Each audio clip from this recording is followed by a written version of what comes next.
thank you from the bottom of my soul for having this conversation with me. I am so, so grateful and thankful, and it's incredible. It's really a miracle to be speaking to you.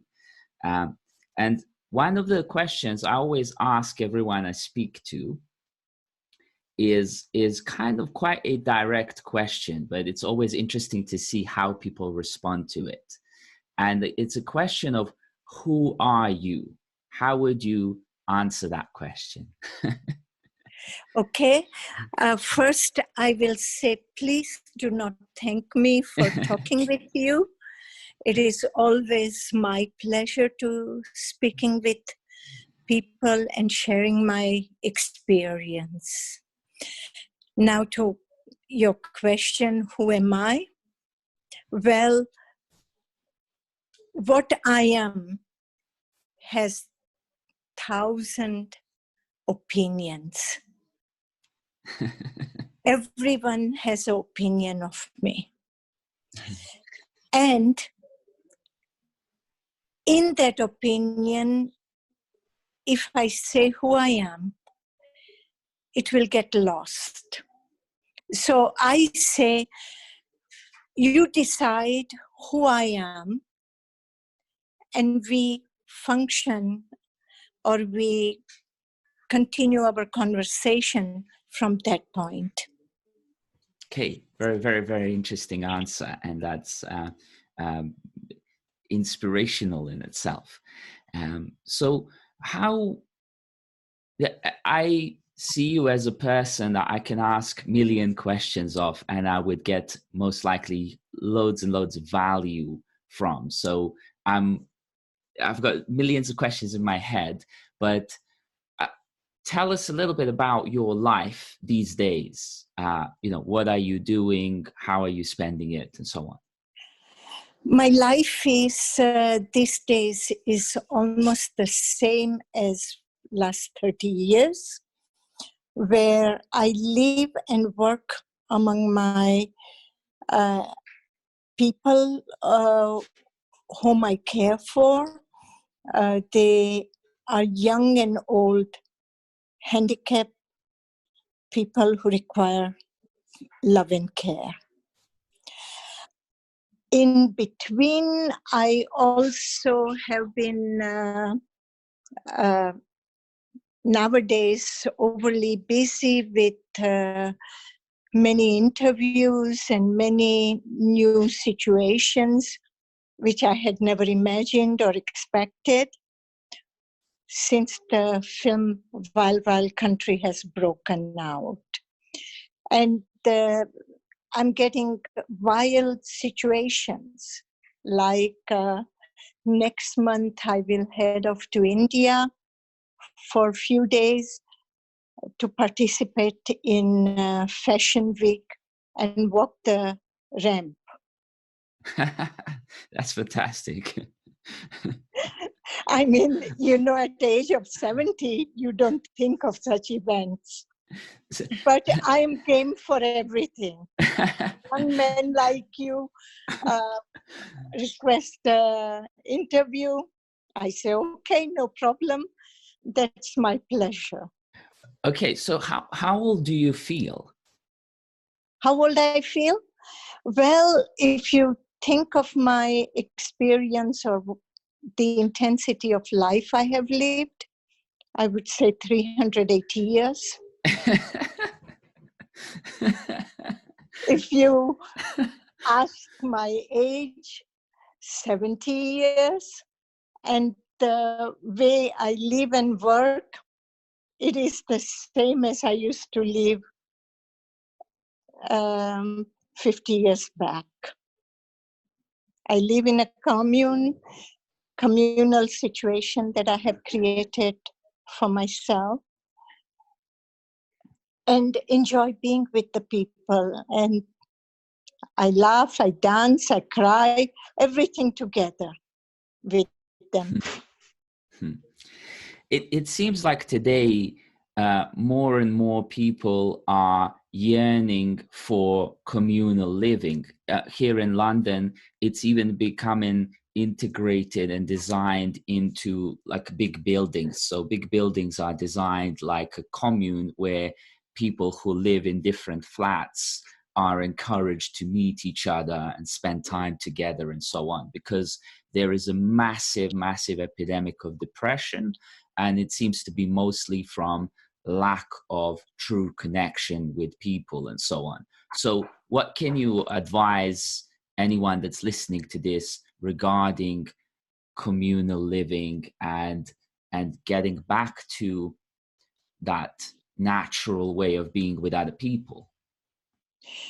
It is said the modernization has isolated mankind. People's values have changed, where people are only or mostly functioning for survival through financial gains. And they are forgetting the individual needs. They are forgetting emotional nourishment. And this emotional nourishment is one very important thing. And I believe Bhagwan had sensed that in 80s, where he had thought to experiment with different people to live together and function together harmoniously. On top of the emotionally need, we are very busy climbing on each other to come further for our own purposes, where we discriminate indiscriminately, which is a sad state of events. One should be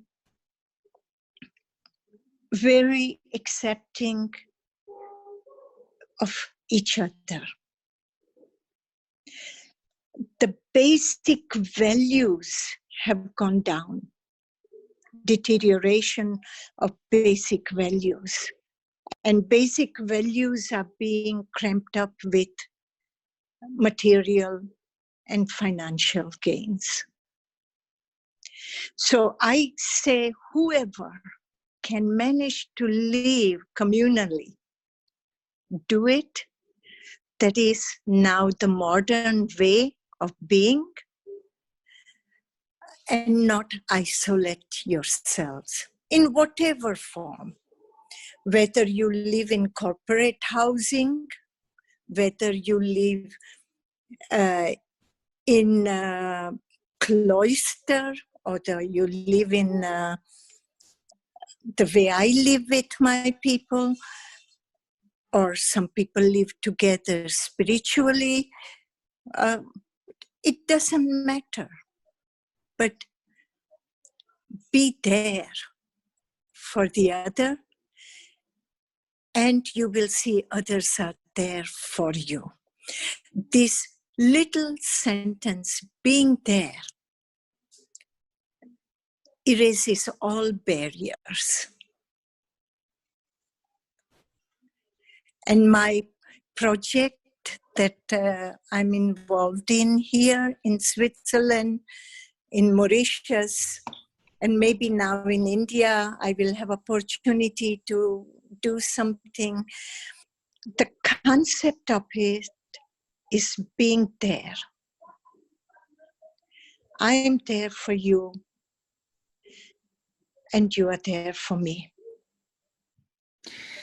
That's really interesting that you mentioned that, because I work a lot with transforming organizations, and organizations here in Western world have just gone, they've kind of stayed in the past, and the life has moved on. So one of the organizations I worked with is a company called BT, which is British Telecom. But they actually, believe it or not, they developed a marketing campaign because they provide connectivity tools like this, and their tagline is like hashtag be there, BT. So, Uh, okay. and so there is a massive, inside the building, there is a massive poster that's got massive "be there" written on it, with like a daughter speaking to her father over iPad or something like that. And so I went around BT asking people, what does "be there" mean to you? And they were just kind of scratching their heads, looking at me and saying, I've never heard of it. What is it? And I said, it's your campaign, it's your marketing campaign that probably the corporation spent billions on, to proliferate. And they said, oh, I've never noticed it, even though it was in the entrance of the building. So what does it mean to be there?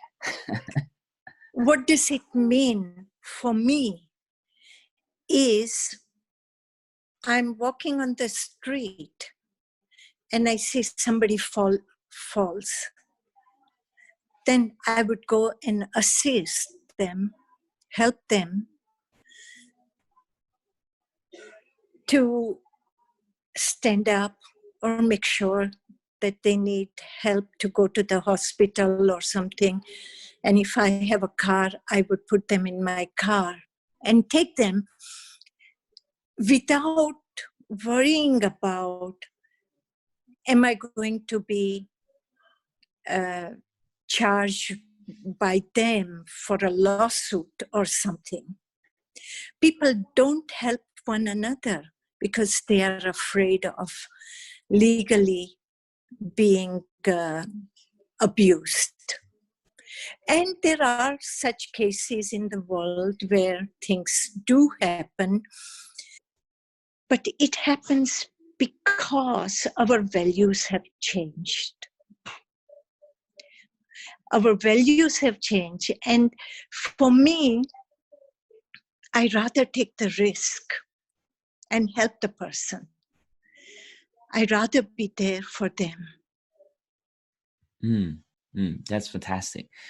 So talk to me a little bit about your view on things like mental health, because we have a program, quick story about me is 3 years ago, I actually developed clinical depression, even though I was like the happiest person in the world. And it was ultimately a calling for me to deal with myself, because I realized that all these feelings and emotions are actually arising from within me. And so I ended up, through that journey, designing a program called Fresh Mind, which we now take people through, and it's designed to clear all psychological impurities and barriers that people effectively create within themselves. Effectively, it's all caused by trauma and things like that. So talk to me a little bit about mental health. What does that look like for you and to you, and what's your role in mental health world, so to speak? I work with severe mental illnesses here.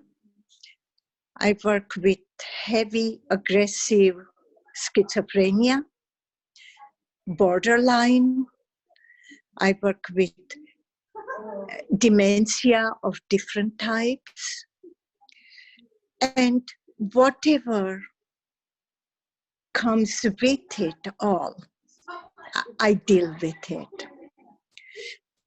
It is very important to understand the basics for mental illnesses. When it is not cognitive or physical event, like chromosome imbalance or something, one must understand that often the depression comes through disappointment. Yeah. Disappointment comes from expectations. Yeah. So when you do not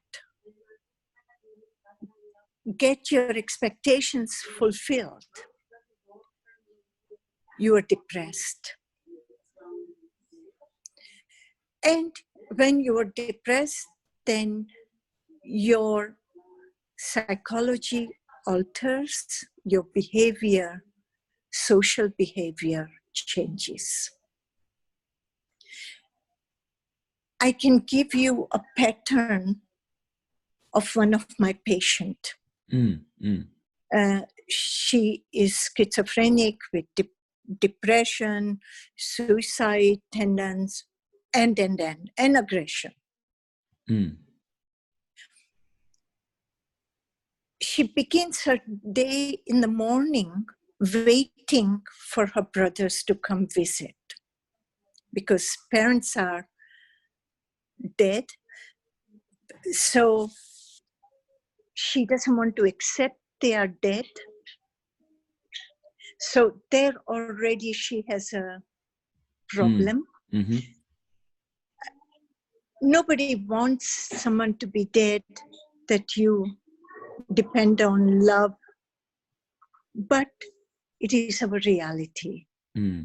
So now she focuses on her brothers. Brothers don't have much interest except that she's my sister, and for birthday you call her or visit her for a short while. Not only that, they have their own personal problems of their relationship, their lifestyle, and they don't have patience for a sick woman. Her sickness comes because at birth she didn't get enough air in the brain. Okay. You understand? So yes. It's a cognitive problem, but through this cognitive problem, she has developed other patterns of mental health. So she begins her day morning waiting for brother. She knows intuitively they're not going to come. We try to bring her back to reality and say, no, your brothers are not. I have no appointment that they will come. She cannot accept it. She cannot fulfill her desire of the brother. Then she moves from there to food fixation. She wants only meat. And she eats her lunch, but when the team sits down to eat, she wants again the meat to eat. She knows very well we cannot allow that because of her overweight. And she has really eaten big enough meal that she cannot be hungry in 20 minutes between her meal time and we sit down to eat the team. So again, she programs herself for depression. Then she will hit her head. So that is over. Then 3 o'clock coffee time, she will only have cake. And not one piece of cake. Everybody has 400 pieces of cake and she doesn't get one piece of cake. That is her logic. You understand? Yes. And then comes evening, she will have chocolate. She wants chocolate. And she is already over 100 kilos. So we program ourselves for catastrophe. So this is an example I give you of difficult person. She lives with me now over 15 years. And this situation is very mild.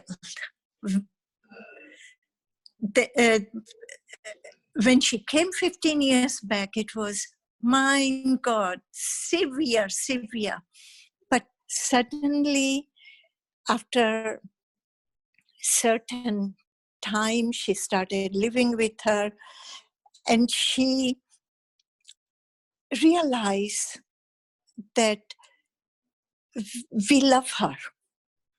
She realized that what we say, we do. Mm-hmm.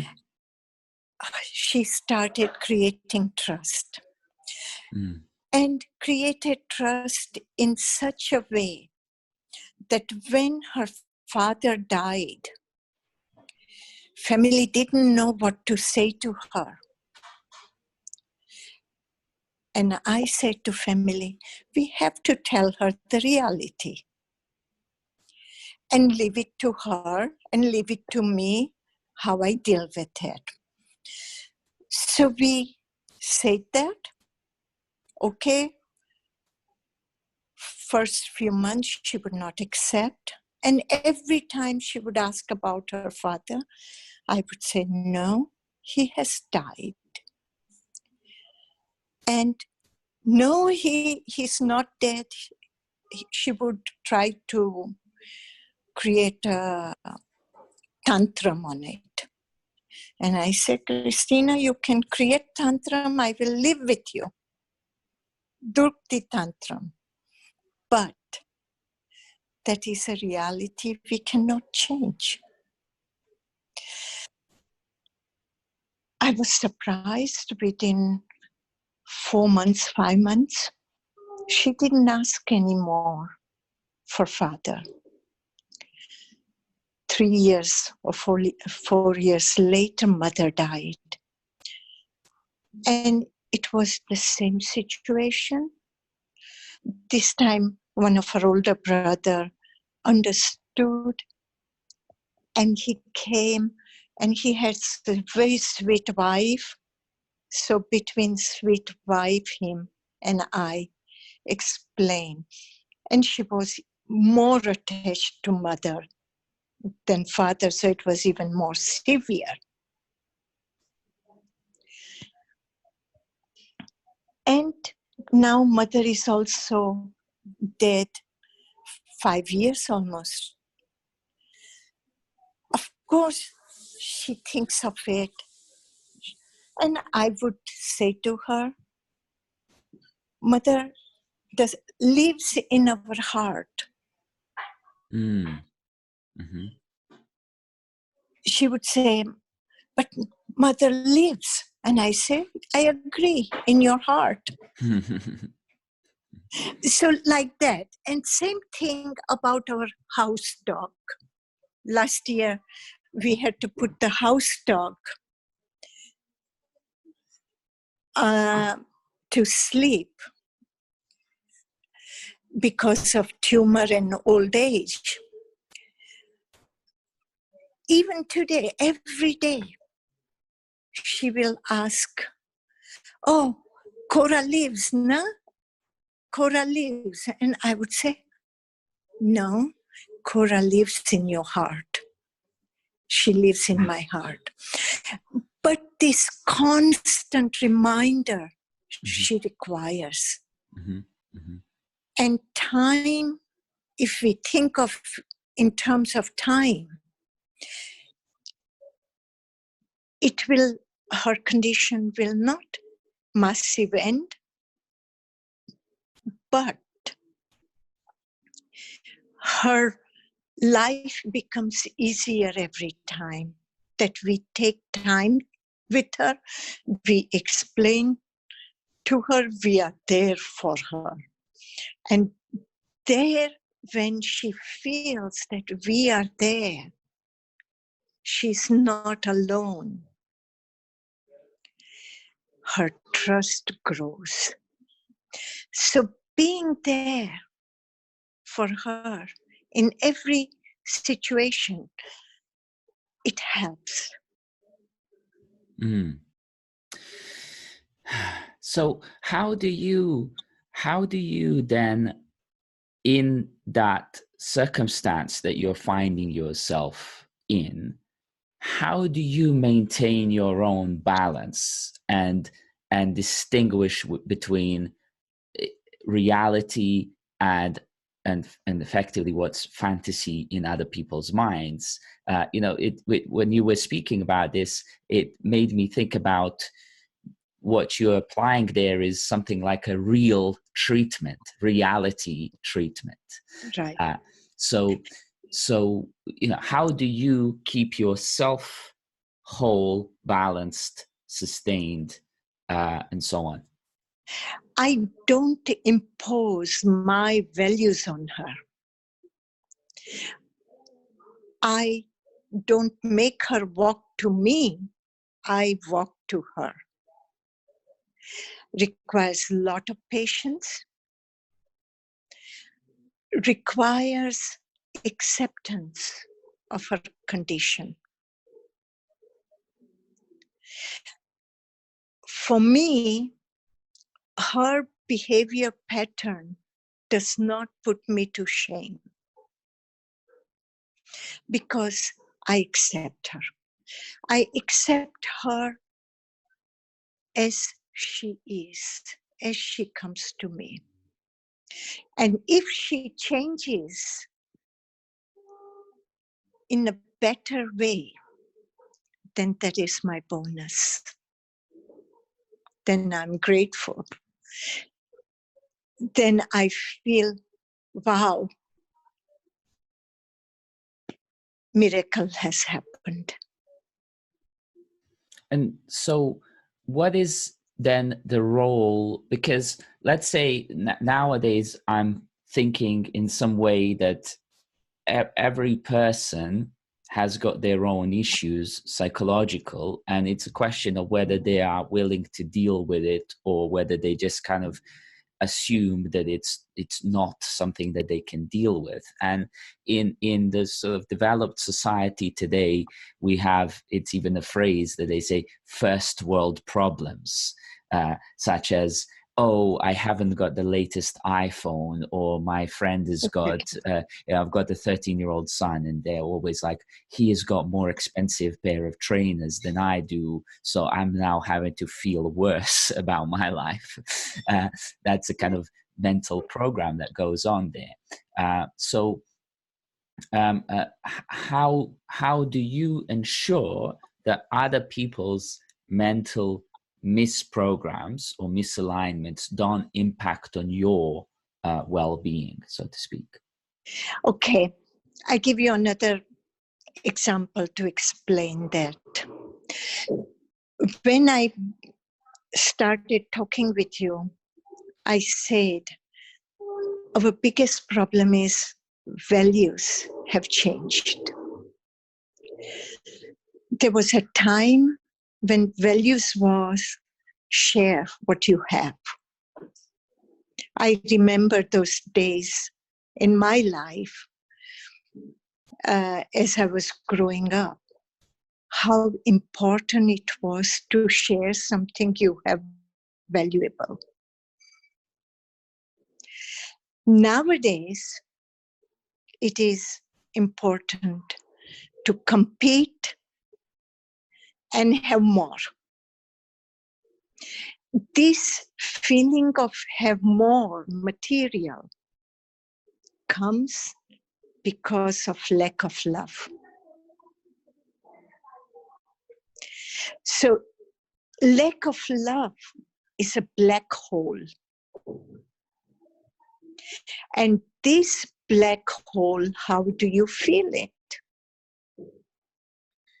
Through love.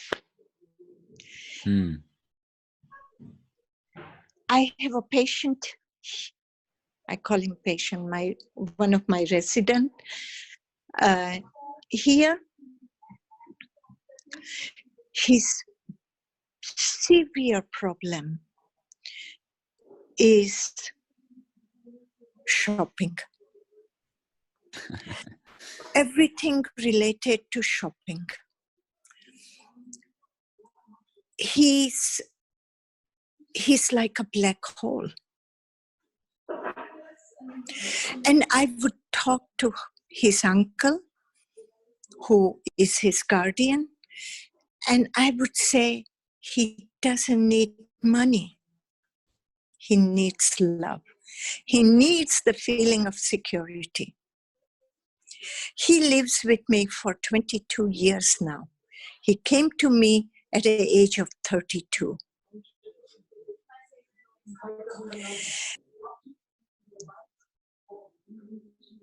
I am trying, but if you ask him to give absolute garbage what he has bought to somebody, he cannot do it. Mm-hmm. He's so tight. And he has only interest now with electronics. Luckily, he's multi-millionaire. Even if he spent 100,000 a month, he won't be bankrupt. Yeah. But I said to his uncle, I cannot accept that we try to fill his black hole with money. I want him to know I am there. We all are there, the whole team, my rest of the residents here. And he has to come back to human feelings. And we're speaking today, 2 days after Valentine's Day.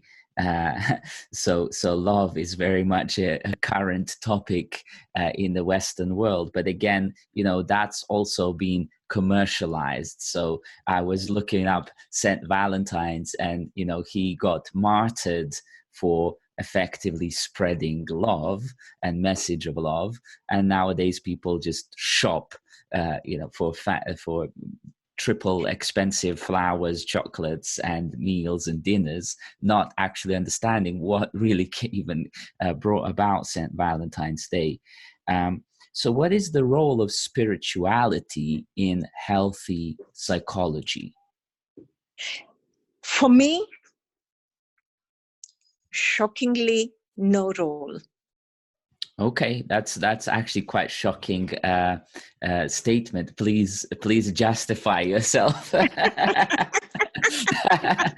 Now I'm getting into like, what?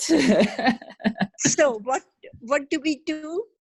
The people who are not interested in digital gadgetry, Okay, to fill their black hole, they go for spiritual gadgetry, like like enlightenment and meditation. Okay, interesting, controversial, but interesting. This is getting interesting now. Okay. So for me, if I have to talk in terms of spirituality, so that general public understands, another being's value is spiritual to me. Being there for someone. It may be another person, or it may be another animal, or it may be plant, living thing. For me, to be near them, to care for them, is spiritual.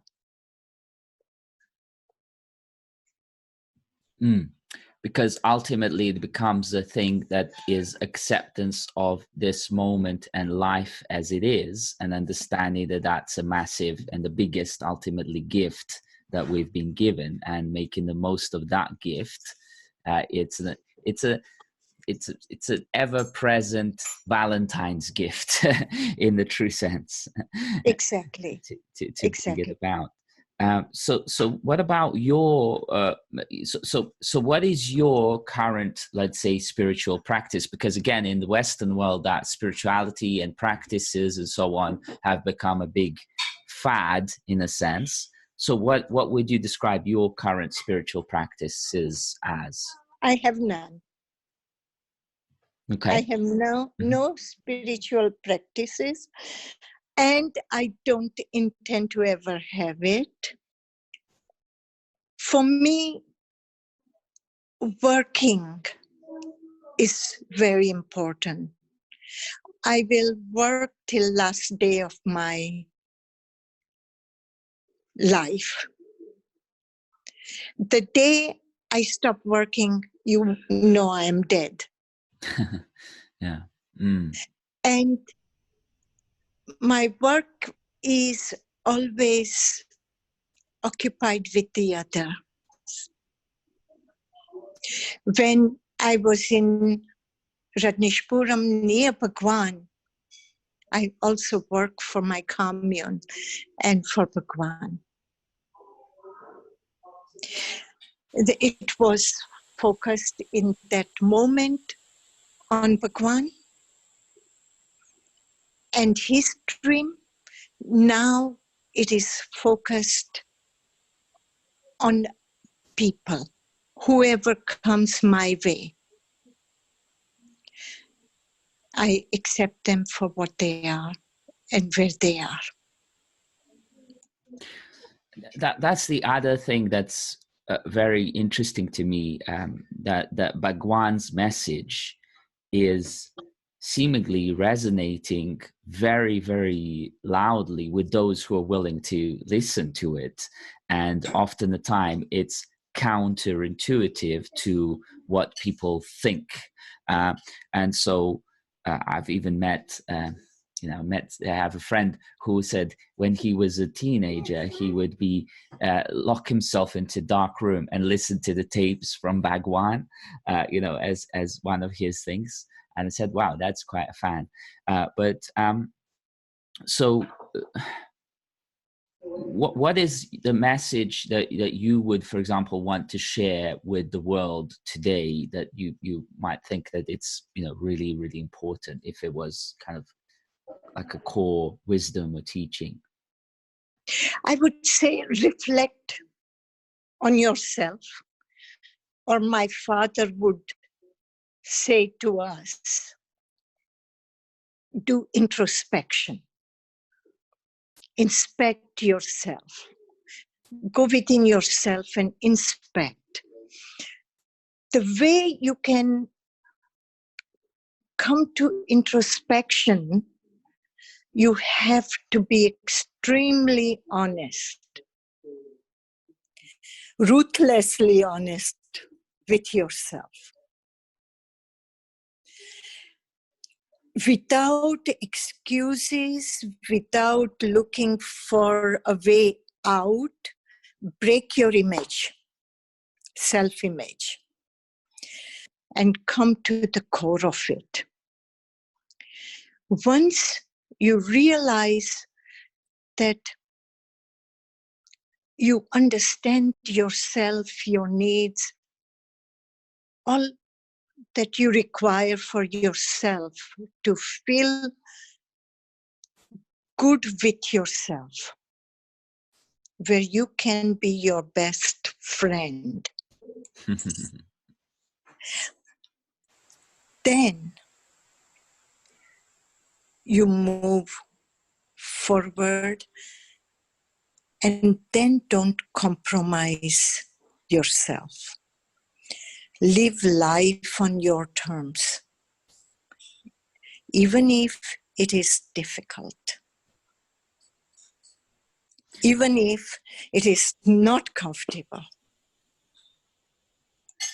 Don't depend on others.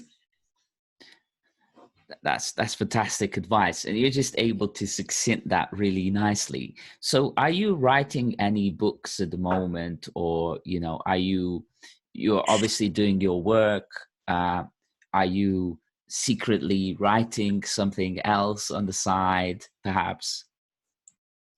No, Jason, I wish I would. It would make my father and mother very happy. But what I'm doing is I am accepting all interviews, all people who want to meet me, ask me, I'm open to answering all the questions. In a small group, big group, individuals, makes no difference. While my father had told me that I must speak, and when I can, I must write, to answer your question.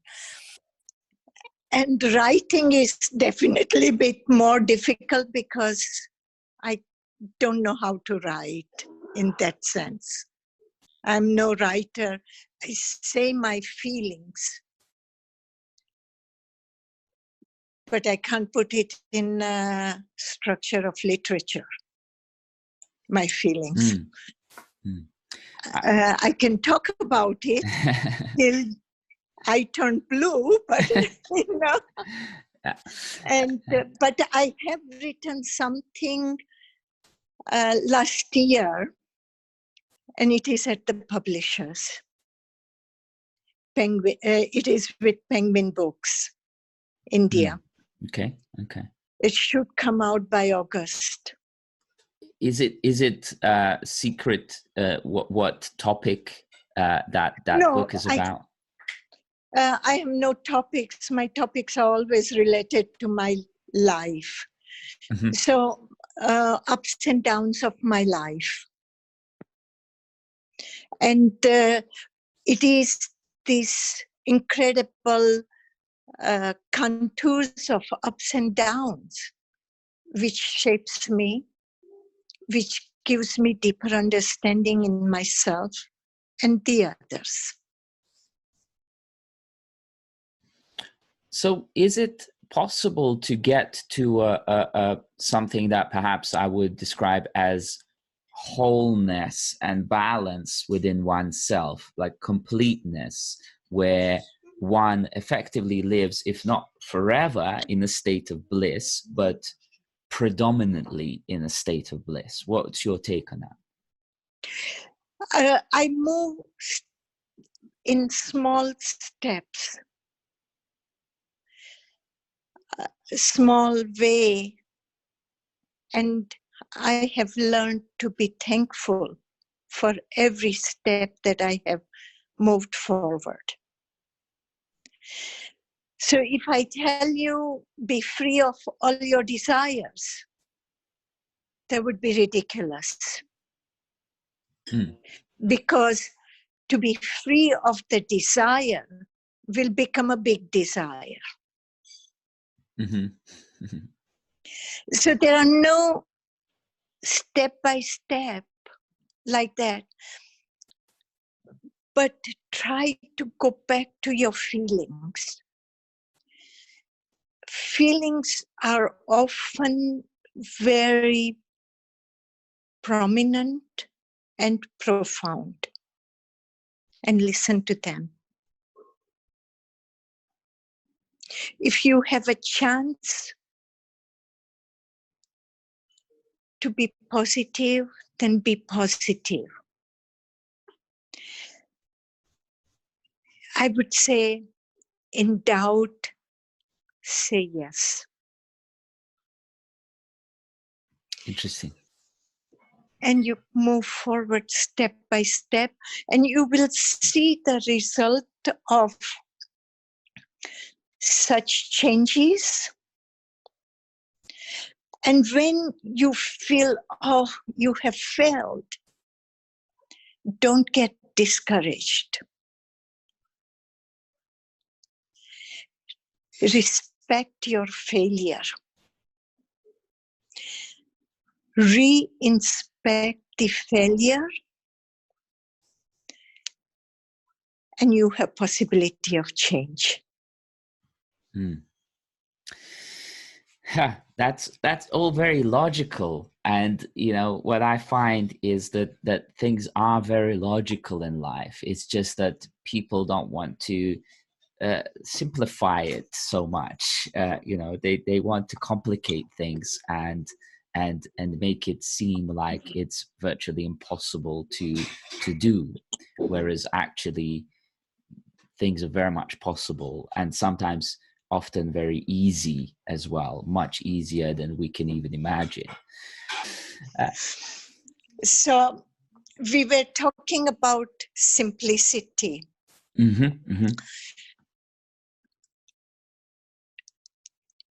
The most aesthetic is simple. The more feelings come out from oneself is from simplicity. They are not complex. I know I was at time in my youth student of art, and the best compositions were simple. The best music is simple. Then why this conflict with simplicity? Yeah, so we're talking about simplicity, and one of the things I've kind of coined as a phrase is that simplicity is the most complex achievement, seemingly. Well, yes, it is. You have done it right. If you try to achieve it, it becomes complex.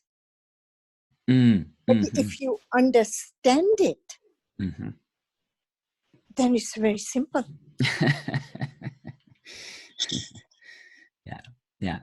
Yeah. So what is the biggest problem for humanity today? Non-acceptance of one another.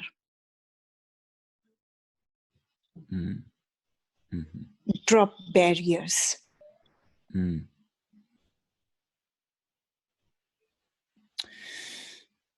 Be there for one another.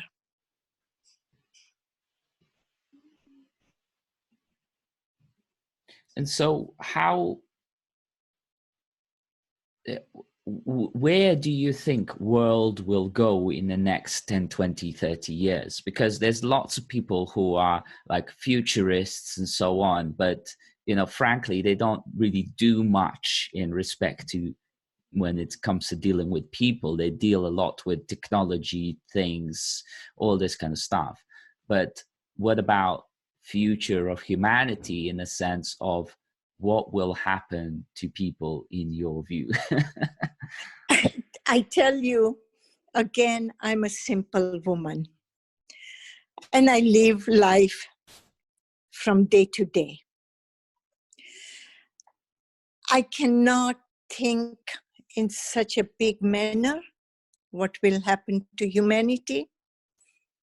I cannot. But we as an individual, we have possibility to make the world better. How? By being ourselves. I can never think of changing the humanity. That would be disastrous thought. Just the thought itself would kill me.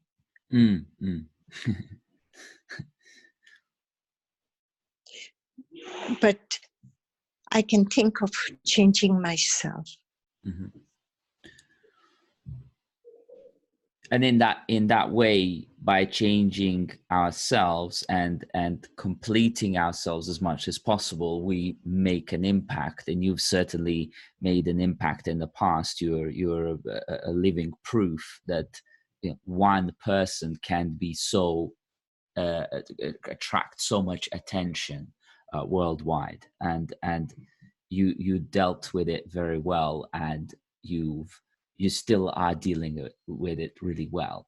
And for me, it's always, I think for me, it's wise thing to, and I've always grown up around older people, much older. I'm like a late child in the family. So all our family friends have always been people who are 50 plus. So I've always listened to the wisdom of people who've been through life, and you could say, watch out for that little pothole there and that little kind of dead end and so on. So that's why it's fascinating, for me to speak to someone like you. And so sometimes we now talk about the role of tribal elders. In the past, we would have tribal elders, but nowadays the younger people seem to be listening to other young people who are showing by example all sorts of things that are quite sort of not really sustainable. So what is the role of the tribal elder in a commune, let's say? Offer their experience without expectations, offering of the experience as an alternative, not that that is the right thing or that is the way it should be, but more one can learn from their experience. And if one finds there is no learning for an individual there, then don't be disrespectful. Be grateful that the elders offered you the possibility of their experience. I think the ultimate decision has to come from an individual. Whether it is single individual or collective individual. And when a mistake happens or a decision goes wrong, don't fall back into blame game. It is the blame game and pushing the buck to the underprivileged, even in thinking or communicating, that is totally degrading. Learn to take responsibility. Yeah, that's a big one. That's a big one, yeah. That's a big one, and it's even when something makes so much logical sense to people, I find that they I can sit with them for an hour and explain, if you deal with yourself, all these, well, majority of these things that you now perceive as problems or big issues and so on, dissolve, because the new mind and the fresh mind that you develop does not perceive it as problems anymore. It may be a task to do, a piece of work, or maybe not an important thing really. You were appending too much importance to it, but now you realize it's not so important. So problems tend to dissolve, but people don't believe that, and then belief gets in the way. And that's why one of the profound Bhagwan's messages was, I don't believe in believing, which is quite powerful. And okay, so to wrap it up, I'm conscious of your time. One final thing, that what is the question that you would like to be asked? What is in your heart? So what is in your heart? Yeah. What is in my heart? In my heart is my whole life's experience. And I can talk for hours. And I can open up my heart and show it to whoever is interested in looking at it. Well, thank you so much, Sheela, for opening up your heart to me today. That's really fantastic. And I thank you so much. And I want to show you as much respect as possible. And, wish you health, peace, happiness, love, joy, prosperity, and all these things. And may we again speak, perhaps, and cover another. Anytime, Jason. Don't thank me. You gave me an opportunity to show my heart, to open my heart. I would be very much interested to your presentation of this video, if you could send me a link or something. Definitely.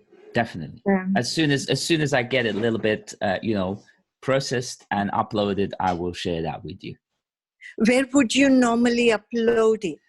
So nowadays, all the children are like sharing it on YouTube. So it ends up on YouTube, and then people can share it from there on and view it and review it.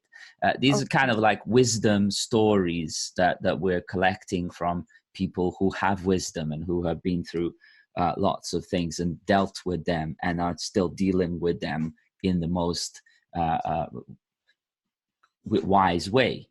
So that's why I'm interested in documenting that and keeping that for the record, in some sense, selfishly for myself first, but then, as I serve myself and ourselves, we can serve the rest of the world, should they wish to listen. Yeah. Right. Share it with the world. Yeah. Right. Thank you so much, Sheila. All the best to you. Thank you, Jason, for letting me experience Zoom. All the best. Okay. Bye-bye. Take care. Have a good Bye. day. Bye-bye.